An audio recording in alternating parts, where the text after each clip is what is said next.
welcome to part 1 of derivative rules. This is going to be a series, so make sure to stay tuned. Today we are going to be going over the power rule, so let's just get right into it. So in the previous video, we talked about the formal definition of a derivative, which basically followed this pattern right here.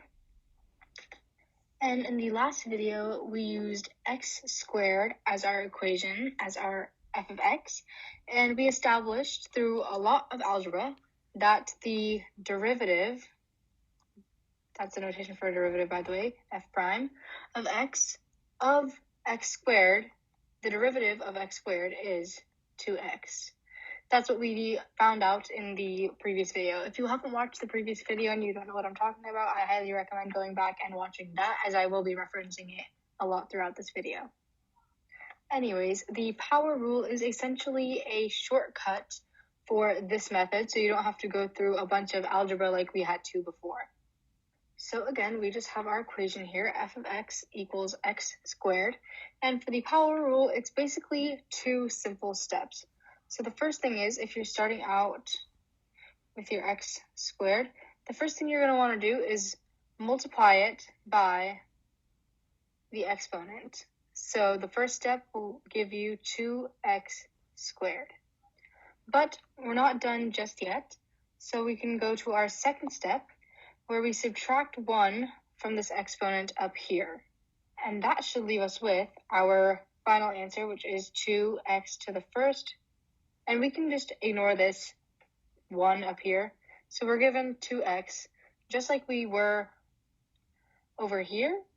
It's just there was a lot less work. It basically took me 30 seconds to do. So let's try this with another equation. Let's say that our new equation is f of x equals 3x to the 4th. Pause the video here and try this one really quickly on your own. Remember, the first step is to multiply the equation by what the exponent is, and then subtract 1 from the existing exponent. Take your time and come back to the video whenever you think you have your answer. All right, welcome back. So again, the first step is going to be to multiply the equation by the exponent. So that gives you 12x to the 4th. And the second step is to subtract 1 from the exponent. So that gives you 12x to the 3rd power. And this should be our answer. So the derivative of f of x is 12x cubed. All right, pretty straightforward. Now let's move on to a slightly trickier one. I think you guys are going to be just fine though. So let's go with 2x, and I'm going to spice it up. Why don't we put a negative exponent here? Again, just like last time, take your time, pause the video, and try to work through this problem on your own. All right, everybody, welcome back once again. So nothing really is different here. It's just easy to make some mistakes. So first, multiply this out, so you're left with negative 6x to the negative 3.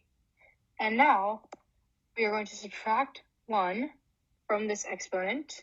So our derivative is negative 6x to the negative 4th.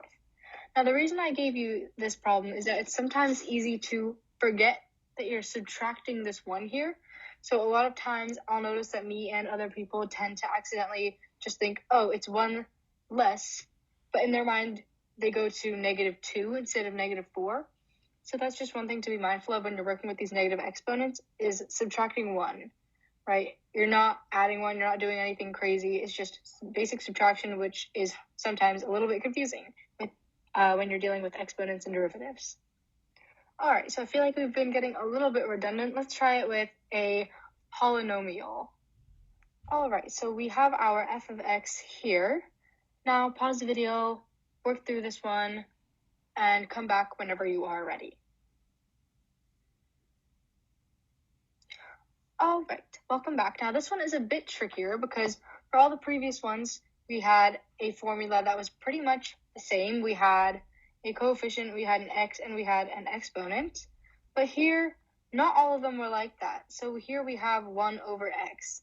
So what we're going to try to do is get it into a form similar to this one right here, where we have a coefficient x and then an exponent. So how would we do that? Using our exponent rules, right? So here, this is the same thing. Let's just rewrite this. So this is in our form, right? We've got our coefficient x and exponent, so we can just rewrite that as is. This one is the same thing technically. It's a 1 and a 1 up here, but we don't really have to write those. You can if you want. 1x to the first. And now here, using our exponent rules, we know that 1 over x is the same thing as 1x to the negative 1. So if you didn't know how I got that, go review your exponent rules and then come back to this video. If you are still with me, let's continue on. So for our f prime, let's just go term by term. So first, we know how to do this one nice and simple. Multiply this, subtract 1, so we're getting 4 times 3, 12x, 3 minus 1 is 2. All right, then we're going to add that.